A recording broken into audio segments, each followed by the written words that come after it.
Hulk Hogan, the Hulkster, the man who defined professional wrestling for a generation. But behind the iconic red and yellow, the 24-inch pythons and the "what you gonna do" catchphrase, there's a whole lot of controversy. So much so that we have to ask, is Hulk Hogan actually the biggest clown in wrestling history? Let's rewind for a second. Back in the 80s, Hulk Hogan was the guy. He was the face of the WWF, selling out arenas and inspiring millions of Hulkamaniacs around the world. He told us to train, say our prayers, and eat our vitamins. He was the ultimate American hero, battling villains like Andre the Giant and the Iron Sheik. But here's the thing. Hogan wasn't exactly practicing what he preached.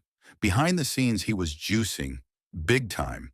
He admitted to years of steroid use, even testifying in court about it. So much for that all-natural physique, huh?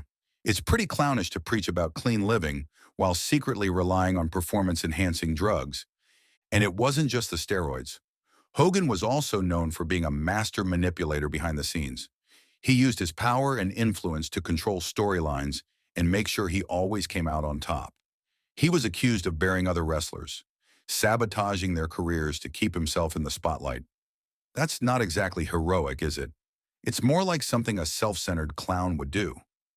But the real kicker came with the Gawker sex tape scandal. A tape of Hogan with his friend's wife was leaked, and Hogan sued Gawker Media for invasion of privacy. He ended up winning a huge settlement, but the trial revealed some ugly truths about the Hulkster. During the trial, transcripts were released that showed Hogan using racist language, including the N-word. This was a huge blow to his image, and it led to WWE firing him and removing him from their Hall of Fame.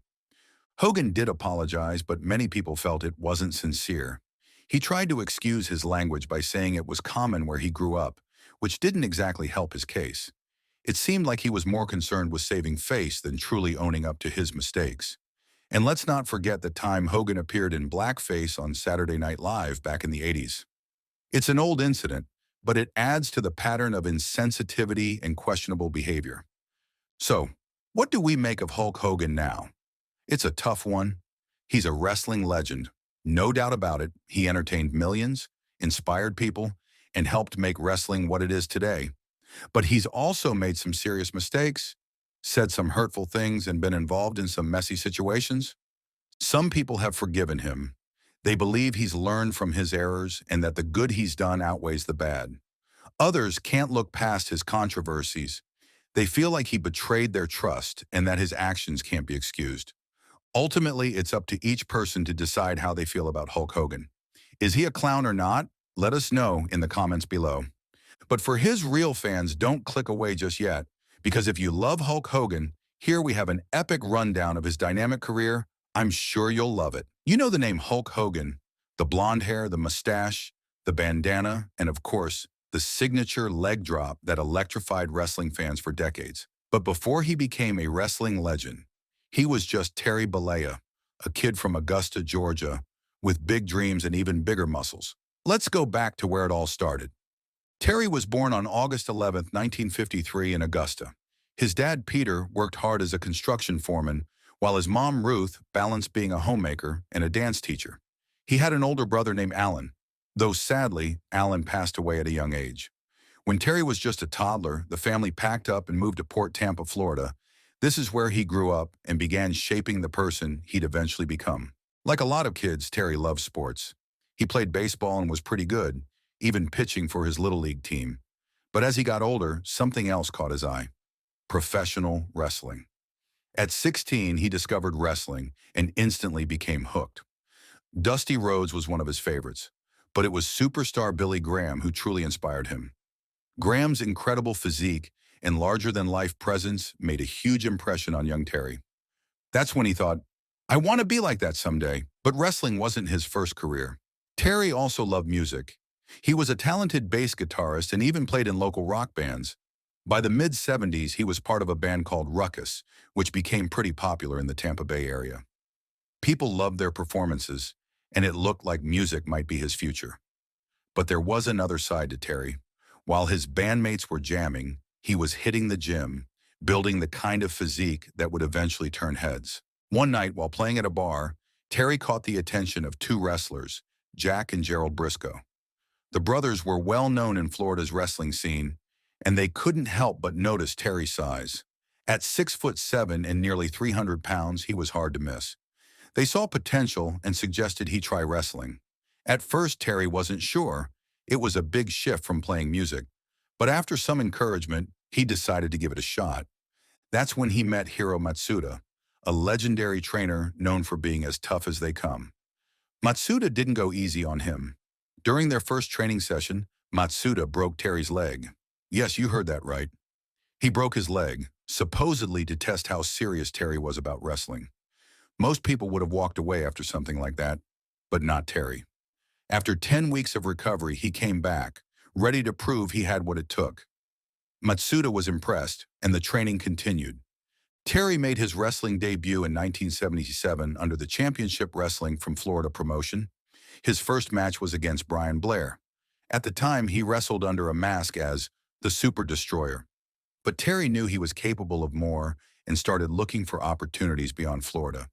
In the late 70s, he wrestled in Alabama alongside his friend Ed Leslie, who would later become known as Brutus Beefcake. The two wrestled as a tag team called the Boulder Brothers.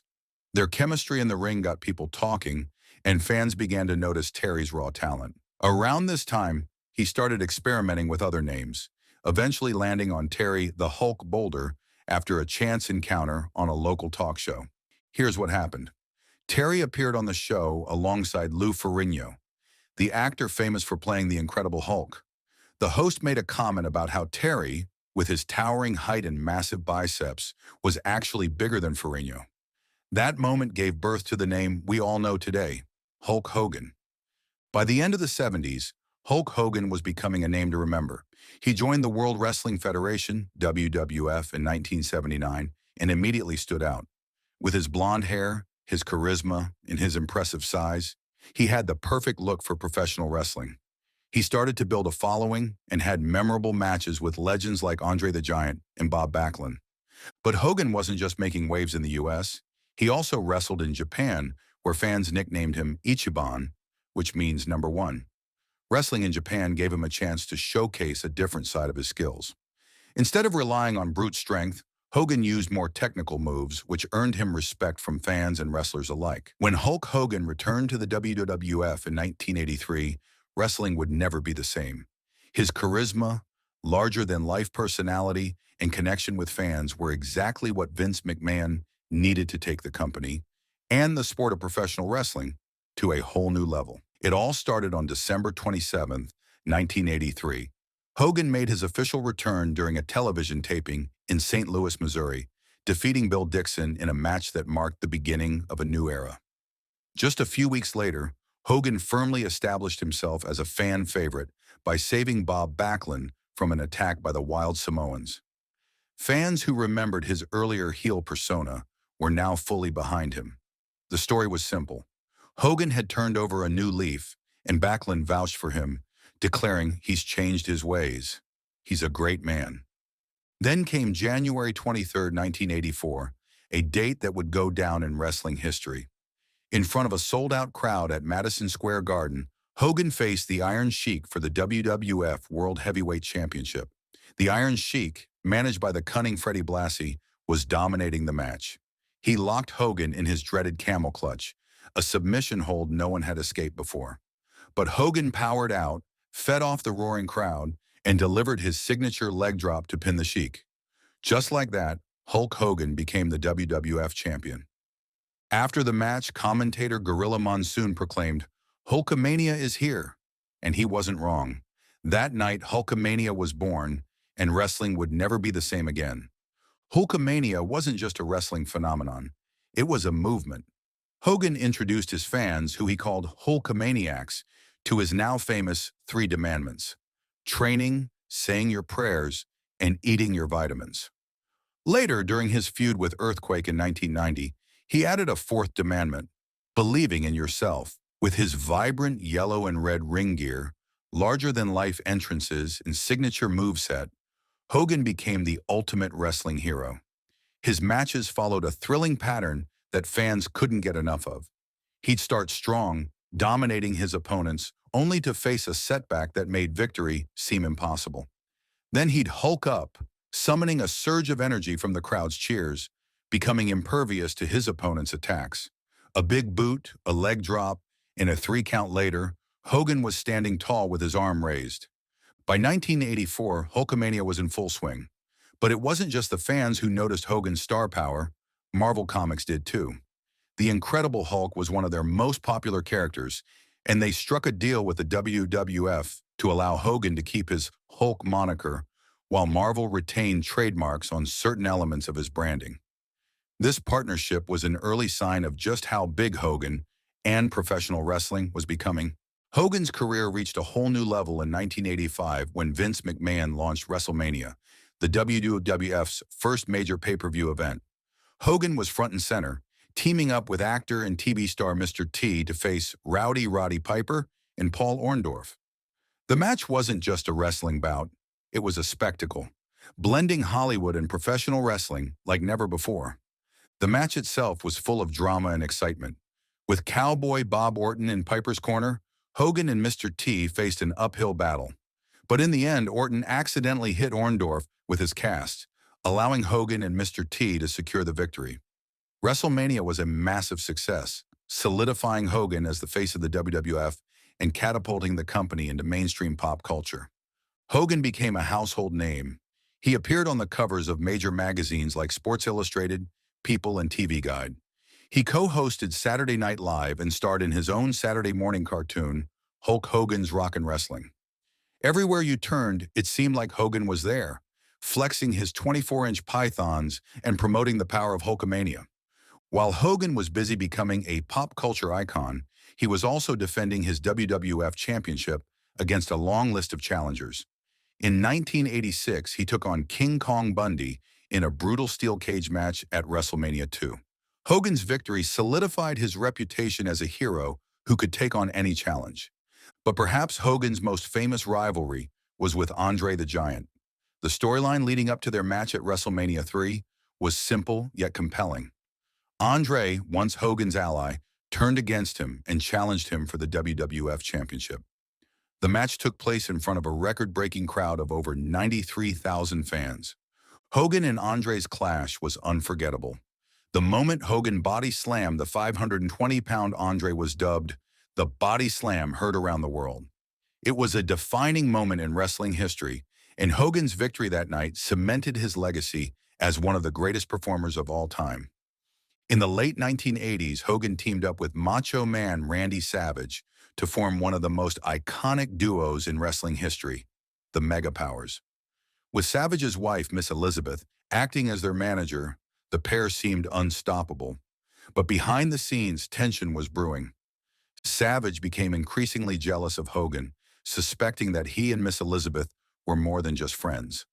The drama came to a head in 1989 when Savage attacked Hogan during a match, officially ending their partnership. The feud culminated at WrestleMania 4, where Hogan defeated Savage to reclaim the WWF Championship. By the early 90s, Hogan was more than just a wrestler. He was a global phenomenon.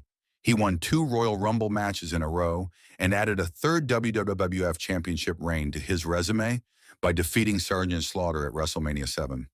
But as the years went on, Hogan's career began to take a different turn.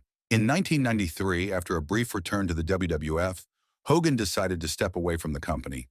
His final appearance came at WrestleMania 9, where he won the WWF Championship in an impromptu match against Yokozuna. Shortly after, Hogan left the WWF to pursue other opportunities, including a return to New Japan Pro Wrestling and eventually joining WCW. Hulk Hogan's return to the WWF in 1983 marked the beginning of an era of larger-than-life heroes, unforgettable rivalries, and moments that defined professional wrestling. Hulkamania wasn't just a slogan, it was a way of life for millions of fans around the world. From his championship victories to his Hollywood appearances, Hogan's impact on wrestling and pop culture is undeniable. While his time in the WWF came to an end in 1993, his legacy as one of the greatest icons in sports entertainment lives on. Thanks for watching. Don't forget to like, share, and subscribe for more legendary wrestling stories.